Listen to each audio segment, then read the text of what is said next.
This story starts just like any other project vehicle, on Facebook Marketplace, with a poorly made listing that is probably too far away, and just enough confidence to convince myself that bringing home a 30-year-old vehicle is a good idea. So naturally, I dropped everything and rented a trailer and drove 9 hours to pick this thing up. And the next day, I had this thing sitting in my driveway. Now, let's see what I actually bought.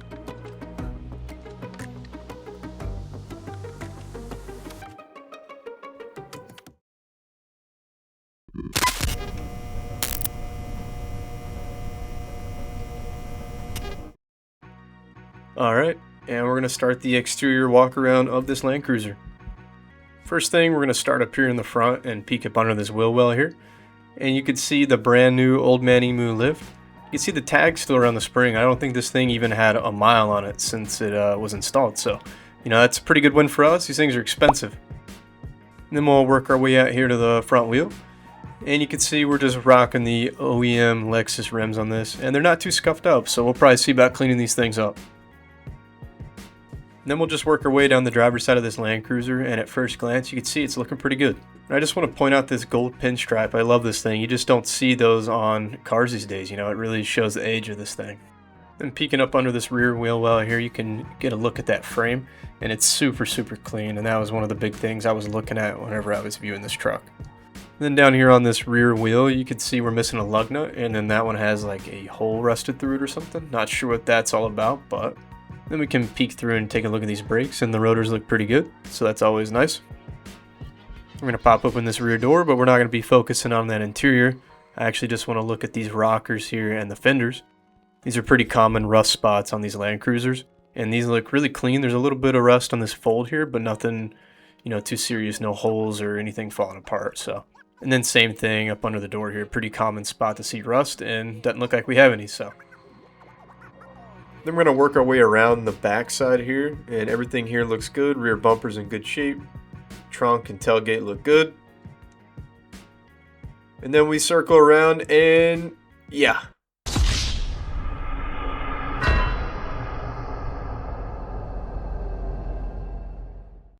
Yep, so this is going to be our biggest issue here with the Land Cruiser. And it looks really bad, but there's no holes or anything, so it's definitely salvageable.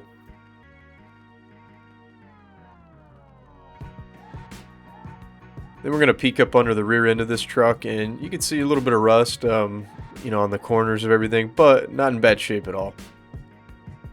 Then again, you can see our brand new shocks and springs from that Old Man Emu lift here.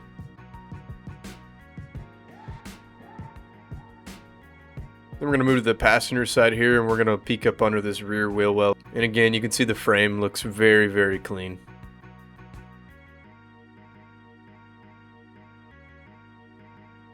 And the paint looks really good. This thing's just a little dirty, but it's in good shape.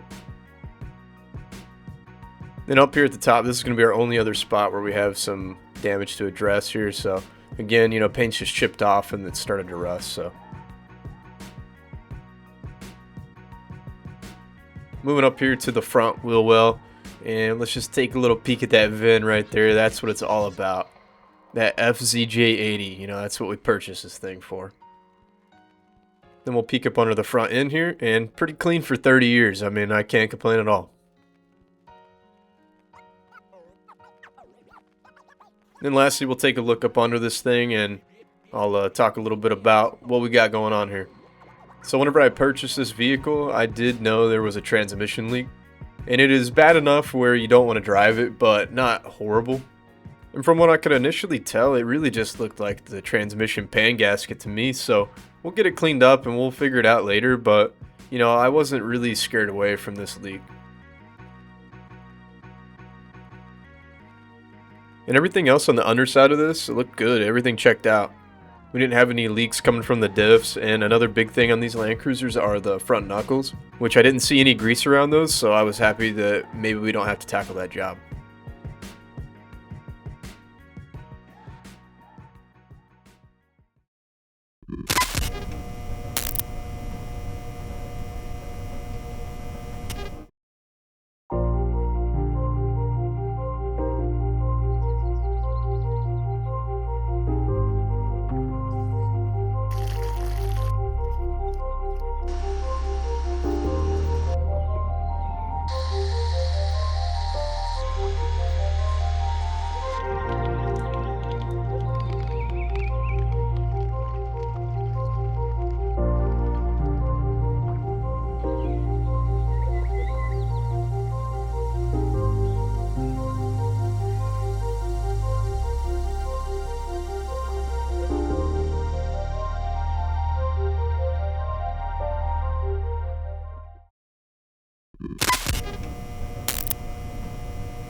One thing I couldn't stop thinking about when I first looked inside of this LX450 was how rare it is to find one that still feels like a family vehicle. Most 80 series Land Cruisers and LX450s that are still on the road today have already started their second life. They've been lifted, modified, built into overland rigs, or turned into weekend trail trucks. When people see one of these now, they usually think about camping trips, rooftop tents, recovery gear, and just off-road. But standing here looking at this one, that's not the story I see. Instead, I see a truck that spent years doing what it was originally built to do. Taking the kids to school, sitting in grocery store parking lots, going on family vacations, carrying sports equipment, backpacks, snacks, and everything else to get the family around. As dirty as this interior was, I actually kind of enjoyed seeing it this way. Every stain, every worn out spot in the leather, every little piece of dirt tucked away in the corners felt like proof that this truck was part of somebody's everyday life. It wasn't being preserved as a future collectible, nobody was thinking about the resale value or showing this thing off on the weekends. It was just a reliable SUV that got used day after day, year after year. And honestly, that's becoming harder and harder to find. These trucks have earned such a legendary reputation that a lot of them have been transformed into something else. And that's not a bad thing. I love seeing a well-built overland rig as much as anyone else. But when almost every surviving example gets modified, you start to lose a little bit of what made them special in the first place. But this one, it just feels different. It feels like a reminder that before all the overland builds, before the social media hype, and before they became one of the most sought after SUVs ever made, these things were simply dependable family vehicles that happen to be incredibly well built. But first, we have to clean up the few decades of life this thing previously had. The first step was getting these seats out of the way. This was super easy, just 2 bolts in the front, 2 in the back, and then just unplugging the connector.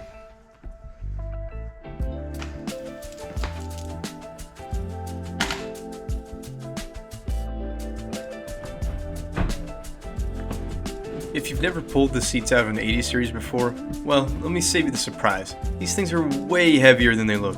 I have no idea what Toyota made these things out of. But every time I went to move them around the garage, I was surprised at how heavy they were. They have to be pushing 60 to 70 pounds.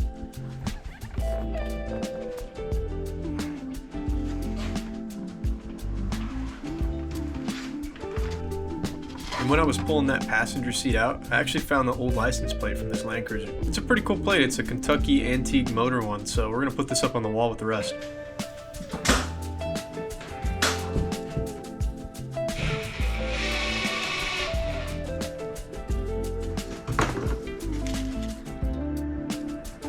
But now once that seat was out, it was time to start picking up some of the big stuff before we brought the vacuum in here.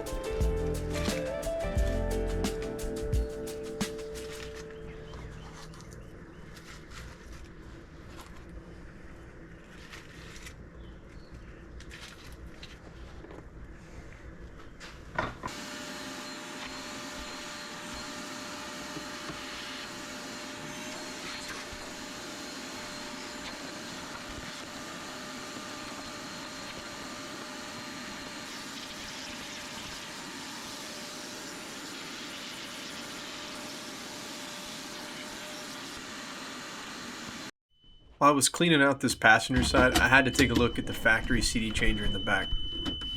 It's one of those things that reminds you of what luxury looked like about 30 years ago. And it was still showing signs of life. It ejected just fine and you could hear it spinning, so we'll have to pop some CDs in this later and check it out. But I had to stop and just highlight one of the cool features of these LX450s.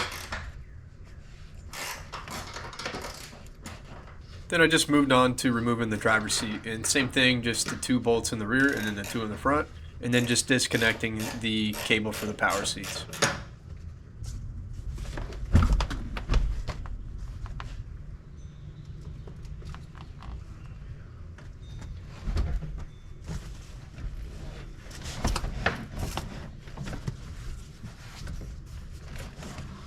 And once that driver's seat was out, this is kind of when the shock kicked in here. Looks like we had more than our fair share of spilled morning coffees over here on this driver's side. But there was only one thing to do, and that was to start cleaning this. So we just hit it with the vacuum, and then we'll come back through here and start working on these carpets.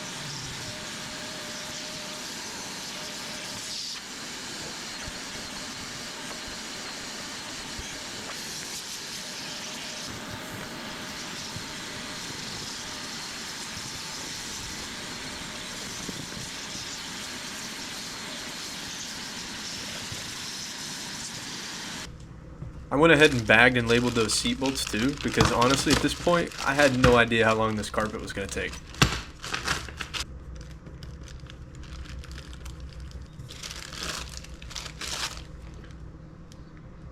And of all the Bissells ever produced, this one definitely drew the short straw.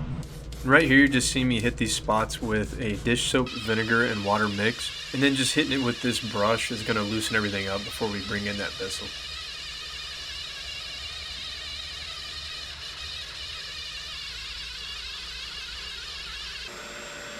And now you're getting a pretty good idea of what the rest of my evening looked like.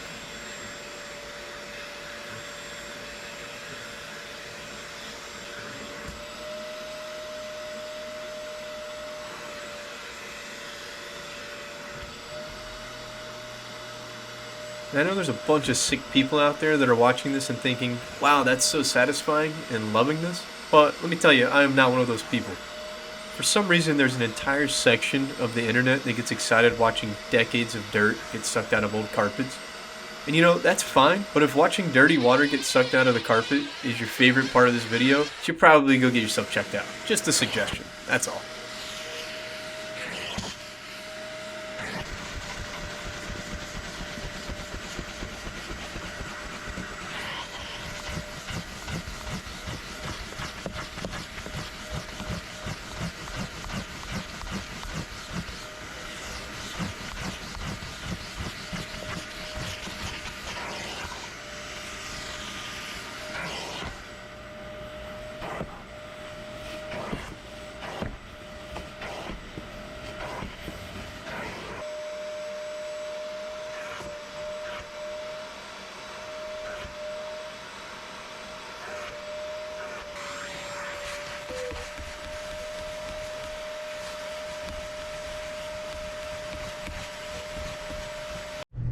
And this next part is for all the people out there that need to be seen. We've already talked about this.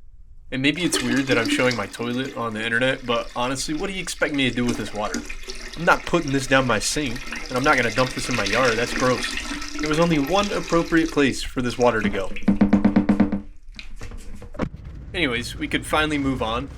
And the next thing was giving this dash and center console a much needed wipe down. So again, I just used this mixture of dish soap, vinegar, and water.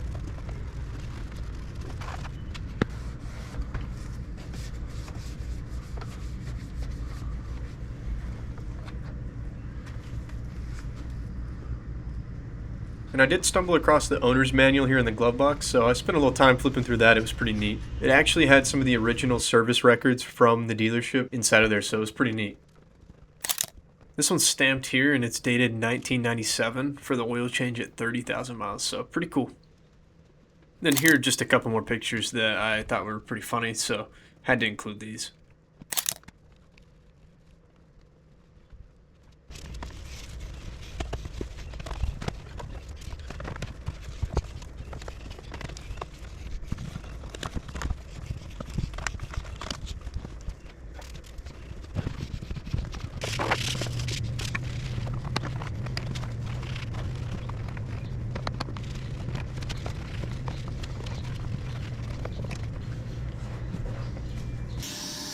Then I moved on to the last untouched spot of this truck, which would be the trunk.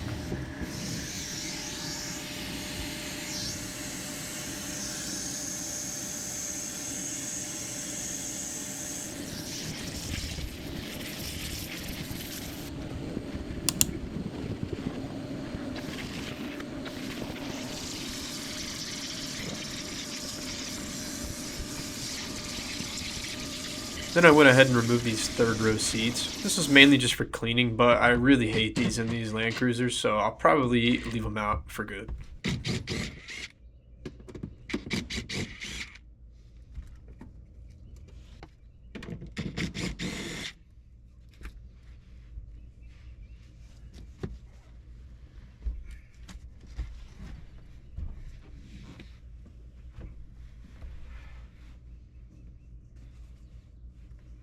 This wouldn't be a proper video if we didn't highlight the single greatest feature of these 80 series, and that is easily the third row ashtray. It's perfect for all the kids in the back. You know, they have somewhere to ash their cigarettes, so little Timmy doesn't get upset on the car ride. And shortly after that, we found some very disturbing bags of chips that little Timmy probably stashed away back here. And if I had a stronger stomach, maybe I would open these, but they went straight to the trash.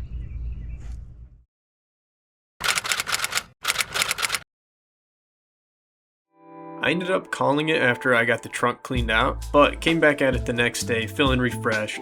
I just started the day off by taking out these second row seats so we could clean under them, and then we could go ahead and prepare for the new seats.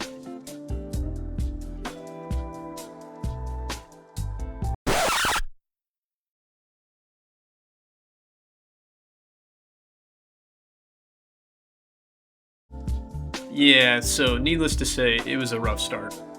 But you know, this thing's 30 years old, it's gonna happen.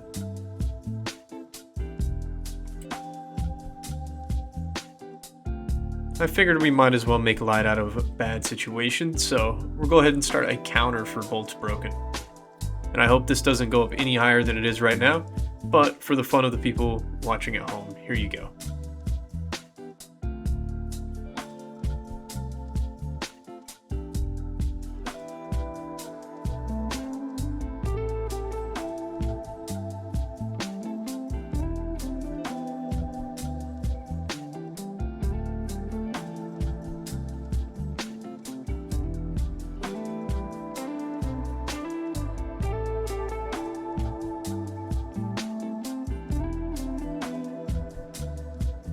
And just like that, all the seats were out of this thing. And with all the seats now being removed, that only meant one thing.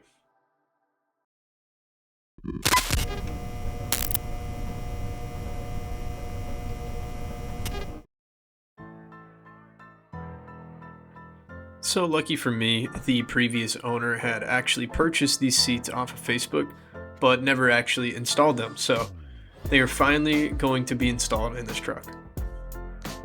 And at this point, it was pretty late in the day, but I had to get one of these installed because I just was dying to see what it would look like.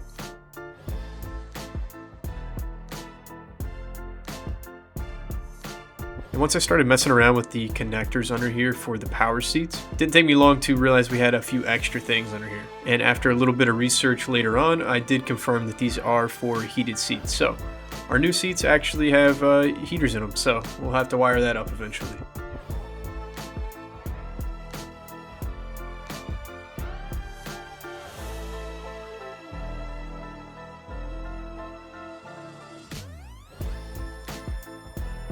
I mentioned that the previous owner had these seats, but I didn't mention that they were sitting in the back of this Land Cruiser for the last 2 years under an awning outside of his shop. And with the evidence of mice running all around this thing, they needed a clean as well.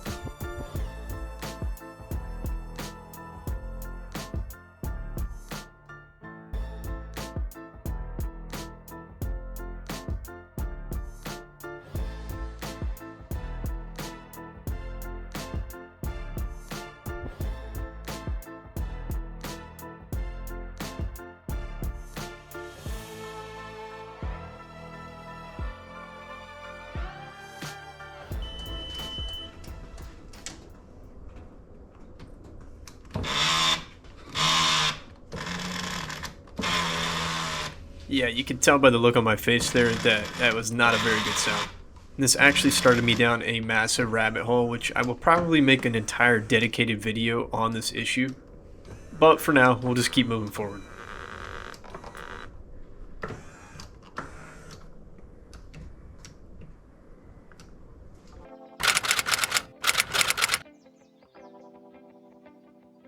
Then the next day I was back at it, and we just started by putting in this passenger seat.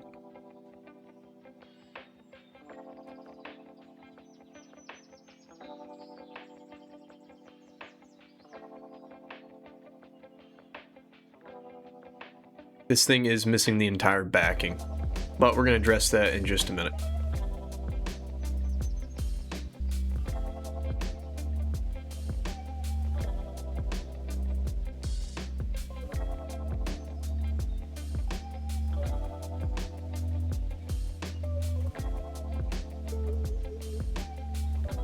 Then I just needed to finish up one last dreaded thing before I moved on. And that was removing this blower motor and checking to see if we had any mice living in there. And when I was cleaning this thing out, there was a lot of rat poop directly under this blower motor, so that usually only means one thing. The mice just always nest here. They love the round little shape of the blower motor. It makes a perfect little home for them, but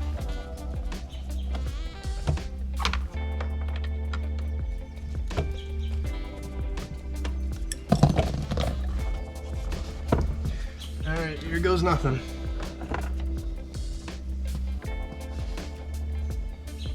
Wow. Oh, that's so clean. Nice. That is not bad at all. No dead rats in there. Very good sign. I'm really surprised.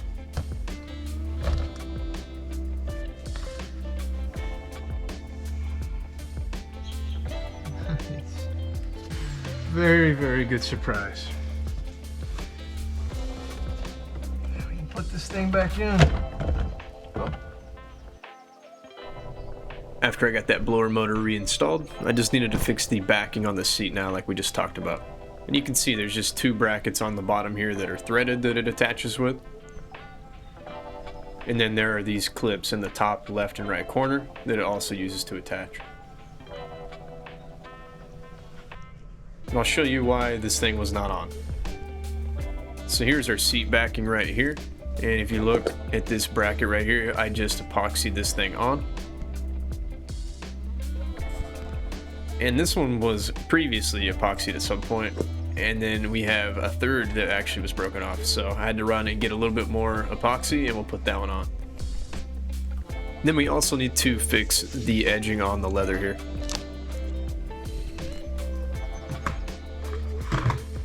But like I said, I grabbed some more epoxy. Then I also picked up some spray adhesive to use on that leather. We'll reattach that.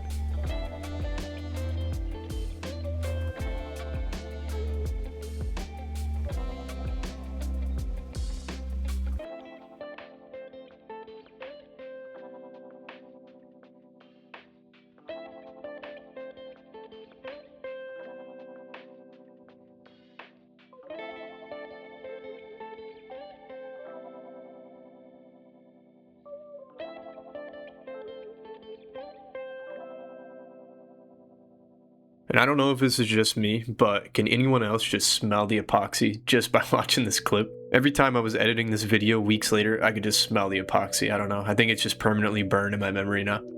I feel like it's one of those smells like gasoline where you shouldn't enjoy it, but for some reason you kind of do.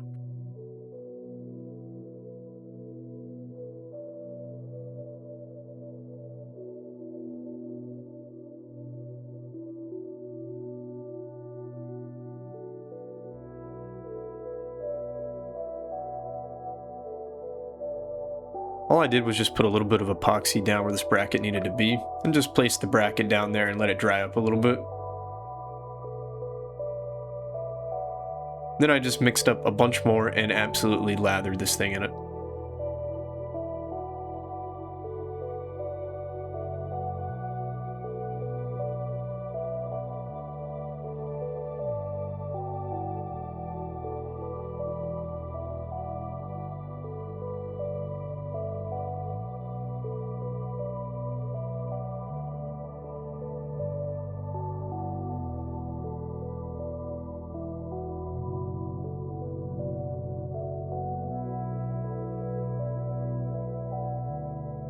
Once that bracket was sorted out, it was time to move on to refixing this leather. And just a quick, obvious disclaimer, this is the first time I've done any upholstery, and I think that's going to become very obvious here in just a minute. Just a little foreshadowing. But basically my strategy was to just spray this adhesive, and I just used these little clips to hold it down, and they worked pretty good. They were easy to get on and off there, so.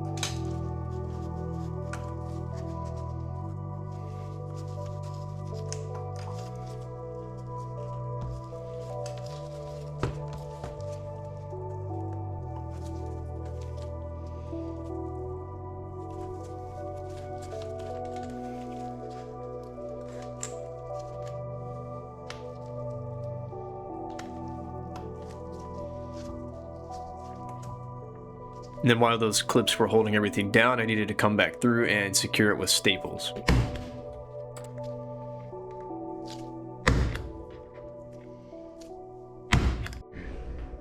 Alright, just went and had some lunch. Let this glue dry. So we're going to take these clips off and see how well that actually worked.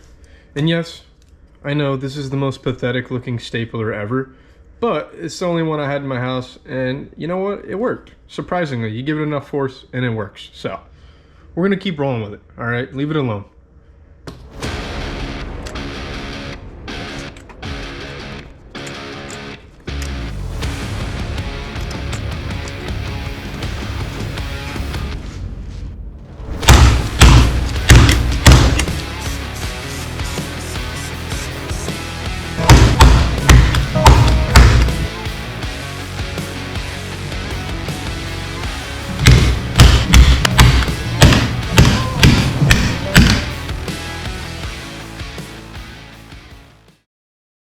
All right, I'm gonna take these last clips off, but honestly, this thing turned out pretty good. I wiped it down, get any extra glue off, any overspray from that. Might have a little more we have to wipe off, but I just want to see if this thing's gonna fit.